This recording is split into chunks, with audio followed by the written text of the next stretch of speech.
Are you going to speak first? Delegate McQuinn. Very sorry.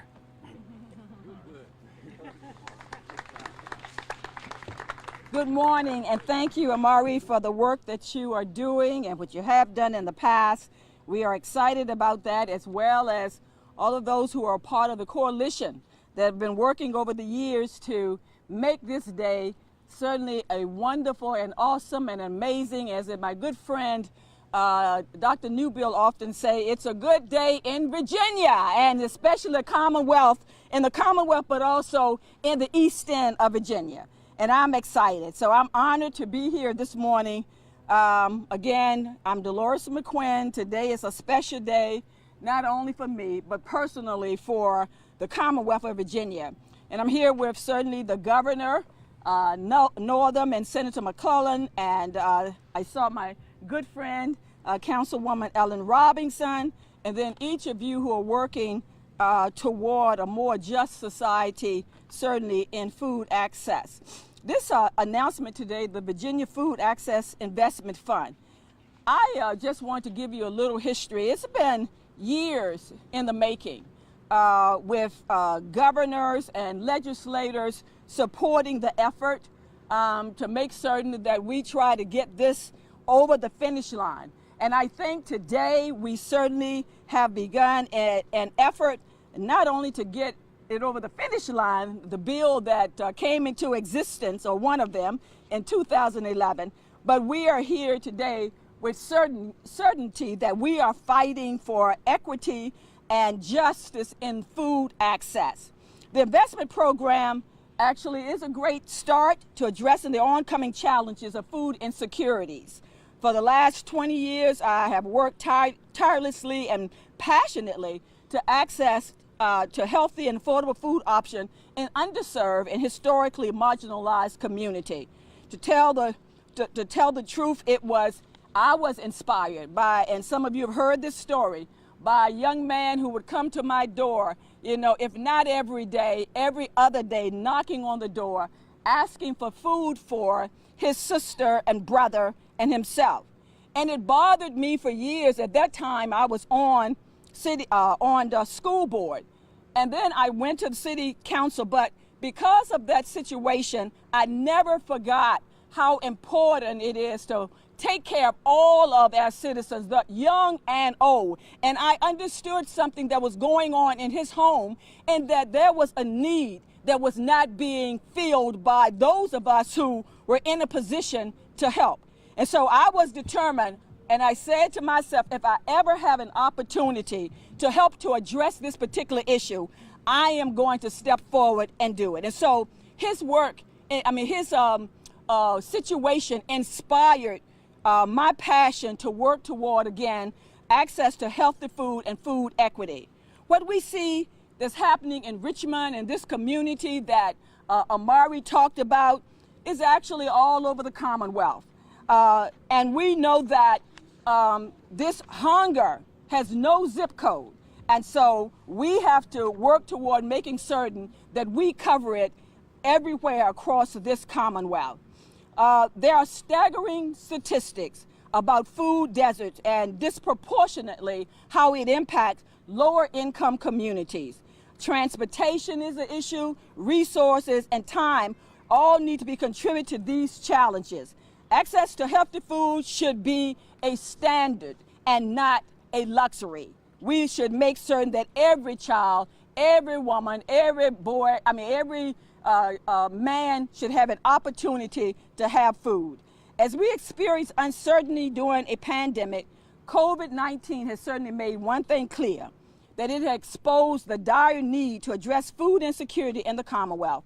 While some people complain about other situations, remember, many of our communities across the state could not afford or access the food that we took for granted.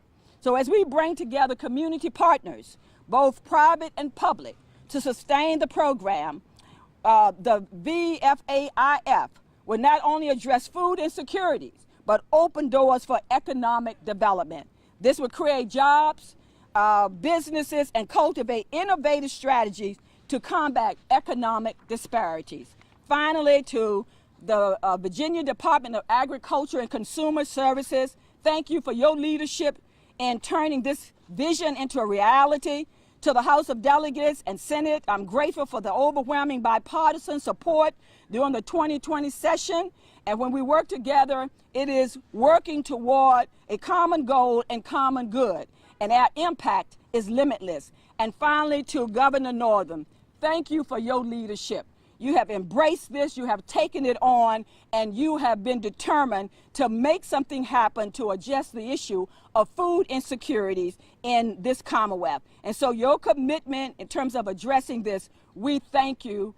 Today we move forward really to a more equitable future and a more equitable society. Thank you. At this time, I'd like to take the opportunity to invite my colleague and friend, none other than Senator McClellan, who has also worked passionately toward this particular issue. We welcome her at this time to the podium. Thank you. Thank you. Good morning. It was an honor to join Delegate McQuinn in 2020 to fight to pass the Virginia Food Access Investment Program Act. And I just want to highlight again, I don't know if you caught, it has been 10 years in the making for this particular program, but over 2 decades that Delegate McQuinn has been fighting to address food deserts, not just here in Richmond, but in the Commonwealth of Virginia. And it was an honor to join her in that fight, but she has led the fight longer than any of us here, and I just want to applaud her for that. But this was a team effort that also involved community members, because we understood that to be successful, this program would require a model and a strategy that centered equity by using food and agriculture to create economic opportunities, healthy neighborhoods, and explicitly building community assets, pride and power by those who have been historically oppressed. So organizations like the Richmond Food Justice Alliance and Shalom Farms were some of the first organizations to see that vision and enact it. They knew that resident-led and community-born advocacy for food justice and access was the model that had to be followed. And everything that we have been able to do as legislators started with grassroots commitment and dedication to fighting for food justice here in Virginia. Again, organizations like Richmond Food Justice and Shalom Farms exist across the Commonwealth and will use this grant and funding to lead the charge with community-focused economic development that increases food and agriculture access while providing healthy and nutritious fruits and vegetables for everyone. This, though, is not just a health issue and an economic issue. It's an education issue, because we have seen you cannot learn if you are hungry. If your blood sugar drops, you are more likely to engage in behavior that could get you in trouble, either kicked out of school or interacting with law enforcement. So it's a public safety issue. We understand the interconnectedness of all of these issues that begin with well-fed, well-nurtured, healthy individuals and communities. And these grants today that are being announced today are to help begin that process at the community level, at the grassroots level, and I'm incredibly proud to be a part of the effort to make this happen. It is now my pleasure to introduce someone who really needs no introduction, the 74th Governor of the Commonwealth of Virginia, His Excellency, Governor Ralph Northam.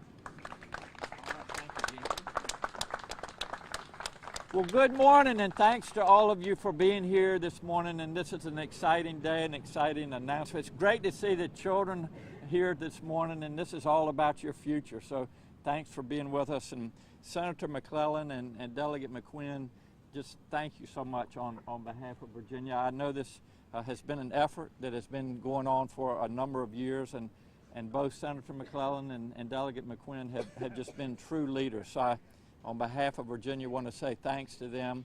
Also, you know, we talk about where does our food come from, and agriculture is the #1 industry in the Commonwealth. And we have our Secretary of Agriculture, Bettina Ring. Bettina, thank you for being with us this morning. and also our Director of VDAX, who has been a large part of this, Brad Copenhagen. Thank you so much, Brad, for your leadership, and to all the others that have been part of this. And I think Dolores said it well, is that we have learned a lot of things during COVID, but one of them for sure is the importance of nutrition. I'm not sure which media this is, Jackie, but we just lost communication. I am so sorry. Oh, That's look at this good. big folder. You gotta That's get a good. smaller one, really. All right, cut. We're good. You're good. Thank you, Jackie. But one of the things they teach us in this business is to be flexible. So we are definitely flexible. But what we have learned is the importance of nutrition. And I just want to put a fact out there that I think is very impactful. And it's great to see people from Feed More here as well today. But prior to COVID-19, 9% of our population was experiencing food insecurity. That means that 1 in 10 approximately Virginians, including children, didn't know where their next meal was coming from. Well, during COVID-19, there were times when over 20% of our population were food insecure. And that's just something that in the most wealthy Commonwealth and the most wealthy nation, we should all find is unacceptable. So we're here to hopefully do something about that. And I'd also like to recognize members of the Children's Cabinet. They're actually meeting today in our Capitol, the members of the Equitable Food Oriented Development Work Group, and the Virginia Department of Agriculture and Consumer Services for your tireless efforts to create this program. We're here today to celebrate with the Richmond Food Justice Alliance, along with Shalom Farms, as they prepare to open a mobile food market right here in Mosby Court. And what this is just a powerful partnership that fosters equity, as Senator McClellan said, and community-led decision-making. The goal is to provide greater access to fresh food in this community. This market will have support from the Virginia Food Access Investment Fund, one of the inaugural grants we're awarding today from that fund, which launched last December. The Food Access Investment Fund invests in innovative food retail projects to address food deserts and increase access to affordable, nutritious food where it is needed the most. The fund is committed to leveraging the strengths of our local communities, our business community, and our nonprofit partners to increase healthy food access in Virginia. But we want this program to do more than provide access to food. As was said, our goal really is to also address inequities that have led to low food access. It will not happen overnight, but with programs like this, we are investing in communities who have historically lacked access to healthy food. The program will support new food retail businesses, increase customer buying power through the Virginia Fresh Match program, and also support Virginia farmers. Today, we're proud to announce funding for 15 of these projects, totaling $620,000. These projects exemplify the goals of the program and will bolster local food systems in food deserts across Virginia. These project awardees are across Virginia and represent a variety of project types. In Southside, grants will support 2 new food retailers, including a long-awaited full-service grocery store in the town of Surrey. In Southwest Virginia and in the Shenandoah Valley, grants will help stores install new cooler capacity to increase fresh food offerings. In Brunswick County and Petersburg, grants are going to farmers and farmers markets. And in Northam, 2 nonprofits will use these grants to launch a youth business development initiative and a new model for fresh food retail. The VFA-IF program is also supporting mobile markets in Pulaski, Augusta County, and also up in Arlington. And finally, the reason why we're here today, we're supporting 2 projects right here in Richmond that combine local farmers, new retail in underserved areas, and strong community leadership to begin building a new local food system that strengthens the communities they serve. So I want to congratulate all of the 2021 awardees, especially the ones with us today, Richmond Food Justice Alliance and Shalom Farms and their mobile market. This is a tremendous example of the kind of partnerships that we can make real change in communities, and I look forward to hearing them all as we learn about their vision. Through programs like the Virginia Food Investment Fund, we are leveraging the strengths of all our communities, our business community and our nonprofit partners, to increase healthy food access in Virginia. Ending childhood hunger and improving food access for all Virginia are crucial issues, but with your help, we are making a difference. Ma'am, I am so glad that you joined us with your beautiful baby, and the timing, pardon me, of what? Grandbaby, I'm a little too old to have this one.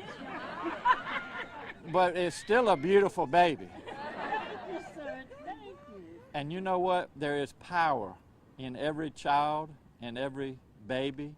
And as you've heard us say before, it takes a village to raise that baby. And I'm so glad that all of these people, all of them, have joined together to be part of that village. And together, we're going to make this a better world. So thank you for being with us. Thanks to all of you for being here today. This is a really exciting announcement, and now I will turn it back over to Amari. So Amari, it's all yours. Thank you so much. And I'll get this out of your way. How about that? There you go. Hello again. I was nervous when I first got here, you know, thinking about what everything was going on. Now I'm a little more nervous because all 3 of them really explain our motivation really well. Like I said, I'm the founder of Richmond Food Justice Alliance. We've been operating since 2017, and at a time when, you know, everyone was hollering about food access and food justice, and well, no, they weren't saying food justice at that point. It was just food deserts, food access and stuff, and we thought to ourselves, you know, we were community members that just came together and wanted to make changes in our community. We wanted to eat healthier and provide healthier options for our community members and educate our community members on what those healthy options were and how they could do it, you know, for themselves at home. And so we really felt like it was really important to address the economics of food access and food deserts, more so than, you know, just someone giving kids, you know, cans of food to take home, or more so than just putting a grocery store in the community, because that doesn't really address the economic disparity that's underlying the food access inequity. And so our mission is to increase access to all of the areas of the food system, not just being consumers, like, you know, people of color, especially in this city, we tend to just be consumers of products and consumers of food, and there's not much room for people of color to be producers, to be the distributors, to be the wholesale retailers. And so our mission has always been to increase access to all of those areas of the food system also. And to do that, we felt like it's really important that our people of color, see other people of color doing the work. You know, so whether we're in the school systems volunteering for Fruit and Veggie Week with Greater Richmond Fit for Kids, you know, whether we're there or if we're over at MLK Middle School and welcoming youth over there to come and do urban agriculture with us, or whether we're doing cooking demonstrations over in Gilpin Court Public Housing, you know, we're doing that intentionally, whether we're putting, you know, a black artist on the fans that you have right here. Like, we're really intentional about our people being empowered by seeing other black people doing the work. And so that's what we feel like this gives us a real good opportunity to do. We definitely want to, we're leveraging these funds to bring a mobile market here. And that mobile market will be a pop-up market, a weekly pop-up market. But we also want to use the funds to be responsive to the needs of the community that's stating that they have the needs. You know, like I said before, there's issues with community violence in this area and disruptive behavior in schools. So when we started engaging the community around this space, you know, we came and we did cleanup days and we had visioning activities. So many people came out, and the things that people were saying that they needed here, they said, we need programs for youth, we need trade schools, we need access to basketball hoops and things like that, you know, and maybe having like a transportation service and things like that. So we're trying to use this space while gentrification is happening so rapidly in this city and pushing a lot of low-income black people up out of the city. We want to make sure that we anchor this space in the community and have this as a space that the community recognizes that this is theirs, this is a safe space for us to come, for us to organize with each other, for us to teach each other things, you know, and for us to be empowered and just to know that this is ours, you know. And so partnering with Shalom Farms is really going to be a real big benefit for that. They have the access to using food stamps. SNAP, the SNAP program. We got government people here. It's called SNAP now. Yeah. Oh, I know you know. You know. But yeah. So we're going to be having the SNAP program over here, which uses the Virginia Fresh Match program. So residents will be able to get twice as much when they're using their SNAP benefits to purchase items.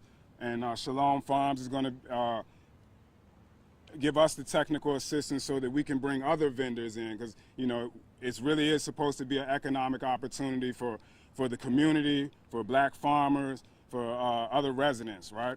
And so there's funding in there to support employment for residents in the area, and there's funding there to build up this infrastructure here, you know, get some grading done and other enhancements done to the area. We got a question? Oh, I'll take a question. I don't think I was supposed to take any questions. Miss D lives right across the street. Everybody on the panel, even everybody amongst us, that area behind us, it is just sad and sickening. Mm-hmm. I've had to report them so many times because whoever their property owner is, they never keep it up. If the city could do something where they could have that to be a part of this, if the person is not going to keep it up to do what they have, then let the city take it, or let you all get it to do what you need to do. We didn't ask her to advocate for us. It's a mess. That's real stuff from the community. That's real. I mean, it just sits there. It grows up. Mm-hmm. One time I saw a black snake come out there. Right. Kids play and walk through here. It's not dangerous. People throw the trash in the bushes and all. The city had to come out and cut it today just so we can have this event today. Mm-hmm. And it's just sad. Yeah. So somebody, please y'all, let's all, including me, come together and try to get that piece of property over there so it can blend in with this, and we can all do something for all of us together as one. Right.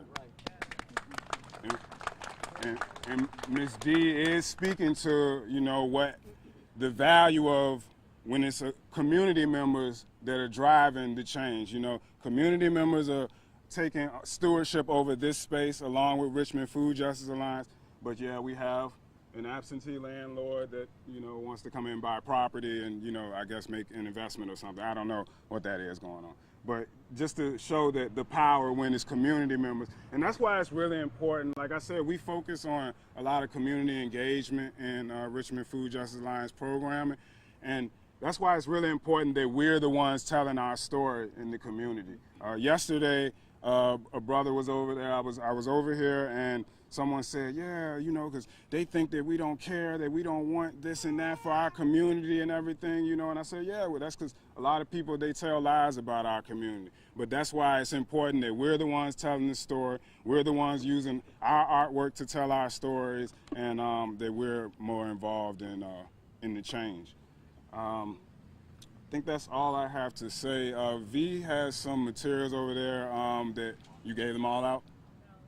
Okay, Hannah has some flyers with some information on Richmond Food Justice Alliance, how you can stay in contact with us and follow our work. Now we're going to have Dr. Ron Bagat and Drums No Guns Foundation come through. They will be a part of the programming for this space.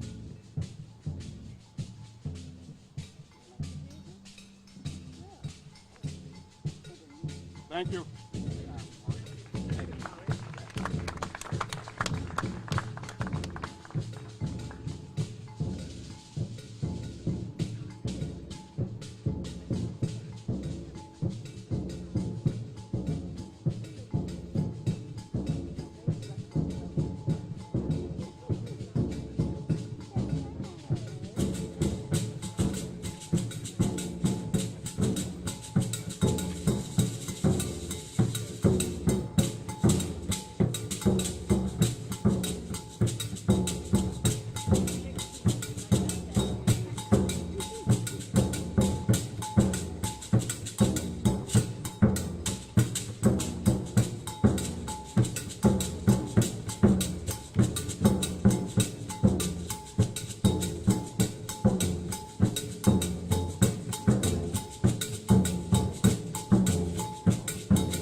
Good afternoon. Good afternoon, everybody. It's still morning? No mic. So first of all, I want to acknowledge the land that we stand on and the indigenous people that were stewards of this land. I want to acknowledge our ancestors who came before us and their shoulders upon which we stand, all of our ancestors. They're here with us. I want to acknowledge our ancestors. And I also want to say that something happened on the land and something happened to the people, and that's why we are here today. I want to acknowledge the governor for being here, Senator McQuinn for all the work you've done, Senator McClellan for all the work you've done, the Honorable Ella Robertson for all the work you've done. I particularly want to give praises to Amari.